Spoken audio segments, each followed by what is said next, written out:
इस समय टीएमसी के लिए चुनाव जीतने से ज्यादा बड़ा सिरदर्द बंगाल में सेंट्रल फोर्सेस की तैनाती बना हुआ है, क्योंकि उनके गुंडों को जो लोगों को धमकाने की खुली छूट मिली हुई थी उस पर ताला लग गया है। तो अब ये बौखलाकर कह रहे हैं कि बंगाल में कोई जंग थोड़ी चल रही है। आखिरकार एक चुनाव के लिए सेंट्रल फोर्सेस की 2000 से ज्यादा कंपनियां क्यों तैनात की गई? जवाब हम दे देते हैं।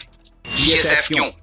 वो इसलिए क्योंकि शायद ही भारत का कोई ऐसा राज्य होगा जहां घुसपैठिया भारी मात्रा में आकर वोट देते हों। सीआरपीएफ की तैनाती इसलिए क्योंकि शायद ही कोई राज्य हो जहां किसी एसआईआर प्रोसेस में काम करने वाले जज को ही बंधक बना लिया जाता है।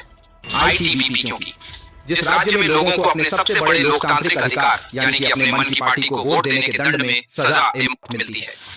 सीआईएसएफ क्योंकि बंगाल उस महाजंगल राज का शिकार है जहां राज्य में मतदान करवाने के लिए नियुक्त बूथ अफसर की हत्या हो जाती है। एसएसबी की तैनाती इसलिए ताकि पंथी मतदान के दौरान विपक्षी नेताओं पर हमले न करें।